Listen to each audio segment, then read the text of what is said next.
What's going on, ladies and gentlemen? It's your boy Moet here, and today we are doing a little something different, As you can see, we're on the small gun forums, and there's been a lot of controversy lately, a lot of it, and I love it. Oh, I love controversy. It's the best thing ever. But what we're here for, I'm gonna teach you guys how to cheat properly. You know, there's a lot of things that notice going on with people. They cheat, but they don't do it right. They cheat and they end up snitching on themselves, or they have friends, quote unquote friends, who end up snitching on them. So I'm gonna go ahead. I'm gonna tell you guys the rules, regulations, things that you need to avoid when cheating, and how we could have avoided getting caught in some of these scenarios where people they got caught cheating when they really shouldn't have. So right here, my good friend Valentine, looks like he was caught cheating right here. Brought to the attention of the tournament director that Valentine asked NJMP to join a call with Zamrock during the latter's SPL match. So ghosting, okay. So Val asked somebody to ghost Zamrock. He asked NJMP to ghost Zamrock during the SPL match. See, here's the problem with this. When you ask somebody to do this, you gotta make sure that the person who's doing it and the person who's getting ghosted both know what's going on. They have to both be accepting of it. So I'm not gonna blame Zamrock. I'm not gonna blame NJMP. I'm gonna blame Val for this because he was dumb enough to trust either one of these two or put the request in a public chat, so that way somebody knew and somebody was able to tell. Rule number one of cheating: trust nobody. Don't even trust yourself, because the first person who's more than likely to snitch on you, it's gonna be yourself. Trust me, you're gonna be the first person to rat yourself out. These are just cold hard facts. So we're gonna go ahead, we're gonna blame this band. This goes squarely on Valentine's shoulders, because he shouldn't have trusted him, and he damn sure shouldn't have trusted him. Damn sure he shouldn't have trusted himself. Alright, let's take a look here. Let's see, I'm gonna get to the new one. Don't worry about it. We definitely gonna get to the new one. Don't worry about that. Let's see. Oh, this is about, a lot of these things are about activity, which is snoozers. So I guess for small SPL, the newest one is the next one. So Mazar, the genius, the mastermind, the only one who actually deserved the trophy, or whoever made the bot deserved the trophy. So I've gotten a little insider knowledge on this, and apparently, well, not insider, I've gotten a little knowledge on it, and apparently he had a server where he was hosting the files or something like that, a Discord server where he was hosting the files, and his friend, I'm just saying, like, quote unquote friends, man. You gotta watch these quote unquote friends, man. They say they want the best for you, but I don't know. They seem like they rats. So his quote unquote friend gave up his Discord server where he was hosting the team files at, and the bot apparently. Alright, Mazar. Rule number one, you gonna cheat, get rid of. Rule number two, my bad. Rule number one is trust nobody, not even yourself. Rule number two, you're gonna cheat, get rid of all the evidence. Why are you leaving evidence around? If you have to break rule number one and tell somebody else, get rid of the evidence, man, so that way they don't have any proof against you. Your friend, quote unquote friend, says that you're cheating, call him a liar. Say he's lying. Tell him to produce the proof. The only reason they're doing this is because they have proof against you. How are you not getting rid of the proof? After you do this, so if you guys don't know, he made a bot that was able to join battles before they were hit on the server, and then like log the, I don't think they logged the replays, I think they actually logged the full teams and all their sets. I think what had happened was it just recorded the game. So he was able to just go back and watch the recordings. The dude is an evil mastermind. Mazar, you did everything right except for get rid of the evidence and trust somebody else. Why would you trust anybody with this information? This is all you, baby. You had this. You had this in the bag, man. This is a bank robbery and nobody was home, man. This is You just stole a car with the keys in it, man. Like this is all you. And then you left your card at the scene. Like you left your cell phone right there. The police were able to track you down immediately. Like man, if you gon' cheat, get rid of the evidence. There's no reason for them to find you because you got rid of all the evidence. You got rid of it all. Alright. Next on the list is Smog Tour. And on Smog Tour, there was a little something recently. Let me see where their administrative decisions are at. They're in week 9. Let's see, because I just saw this the other day. Where are their administrative decisions at? Is it back in? Is it in here somewhere? Nope. Nope. Where is it? See. It's not in here. Well, somebody showed it to me. Basically, what happened in Smog Tour is 2 guys, I think it was like, I don't want to slander anybody's name, but I think it was like Steve Angelo or somebody else. They teamed up with Mazar. Mazar's a G, man. He just needs to stop. He needs to stop teaming up with people, man. You can't trust these people. They'll lie on you, and they'll snitch on you. The worst kind of person. They'll just straight up snitch on you. But yeah, apparently he worked with them, and they cheated again. Got caught once again, breaking rules number 1 and kind of breaking rule number 2, because there's still some evidence there that you got to get rid of. Apparently, one of the 2 that cheated with him had a guilty conscience. LMAO, roll on the floor laughing, and ended up snitching. Come on, dude. Rule number 3, don't cheat if you're not ready to cheat. If you're not ready to cheat, if you're not down with the cheating gang, don't cheat. There's no point. You wasting my time, you wasting your time, you wasting everybody's time here. Just don't cheat. Play it like everybody else does. That's cool. Nobody's gonna think less of you. Some people, for whatever reason, might think more of you if you play it normally. Me personally, I don't think you're trying to win if you're not trying to cheat. That's all I'm saying. If you cheating, you're showing me that you want to go above and beyond to get what you want to get, and what you want to get is a damn trophy. All right.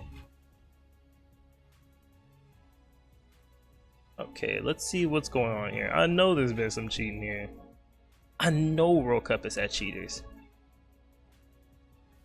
Well, this was a fun one. This is a fun one because I was on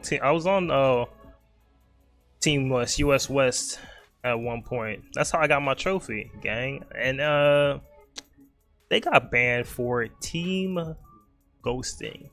So it says here, the TD team has received undeniable evidence of ghosting taking place in US West Discord channel, as well as private messages between several users.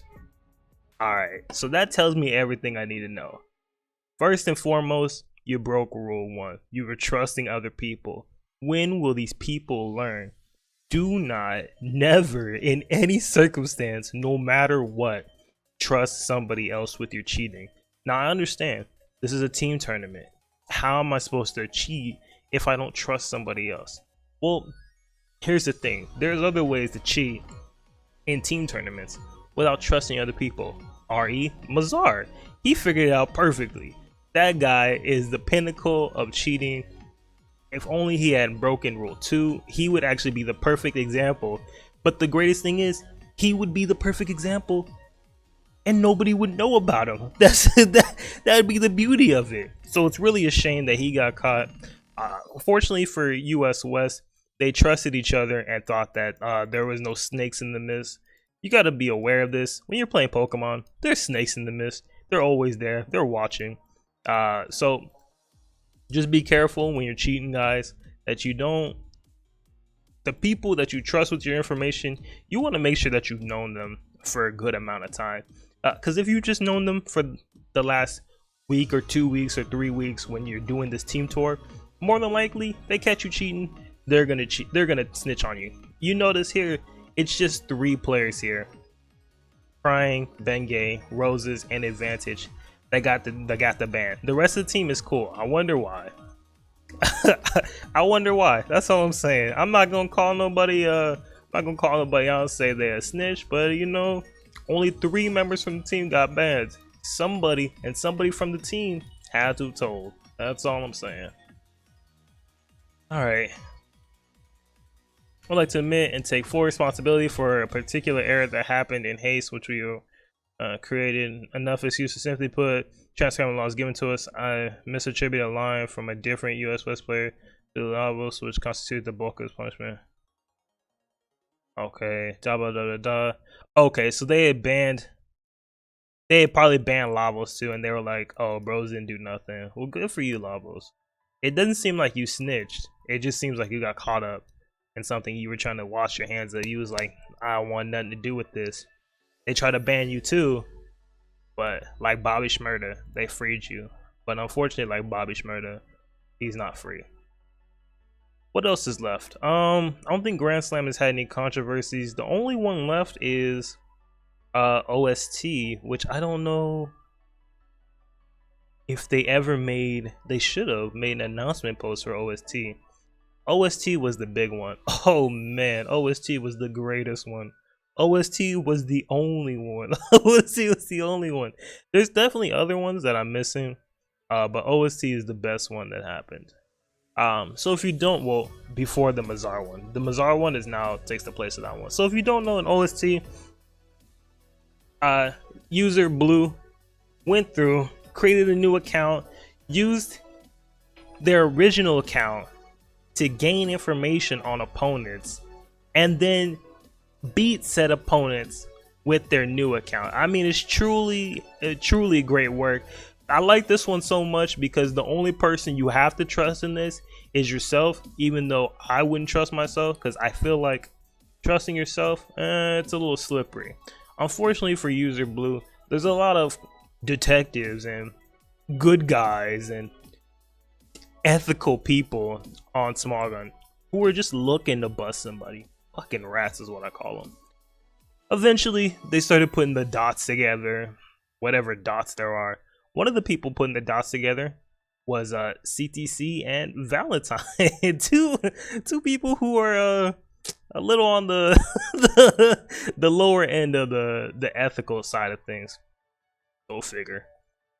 But yeah, so say user Blue had to play user B in a battle.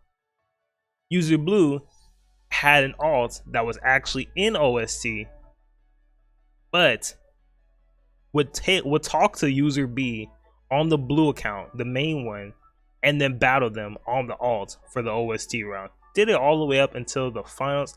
I think they played a couple games legit just because they couldn't get close to the person.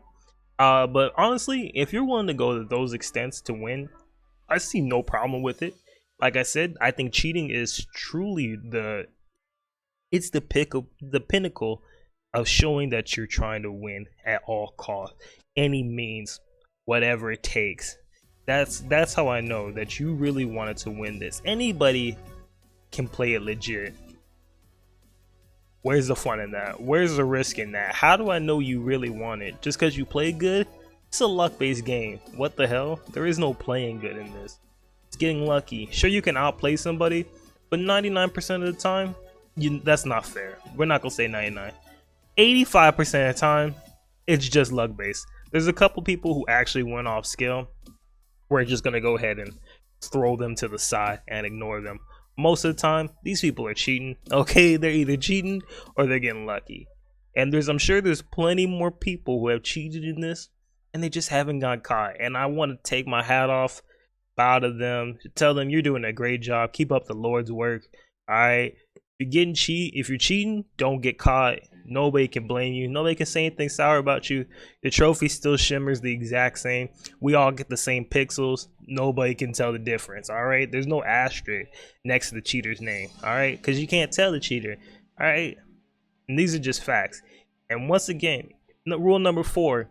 If you got a guilty conscience, don't cheat. There's no point. You're wasting time. All right, don't waste time cheating if you're not ready to cheat. There's gonna be consequences if you get caught. Don't cheat if you ain't ready to accept the consequences, and don't start cheating if you're not ready to cheat. All right. Rule number 3. Which one was rule number 3? Rule number 3 was get rid of all evidence. Never leave any evidence behind. No reason to leave any evidence. It should be fairly simple to get rid of all the evidence in a cheating scenario. Like, yeah, that's a simple one. Just get rid of everything. Okay. Rule number 2 was what the hell was rule number 2? Oh, it was rule number 2, get rid of all evidence. You know, I should have wrote these down before I went through my cheating rules. But the most important rule, first and foremost, the most important one, the one you should always remember: trust no one, especially not your guilty, lying, ratting self. Because you know, when push comes to shove, you're gonna snitch on yourself anyway. Fucking rat.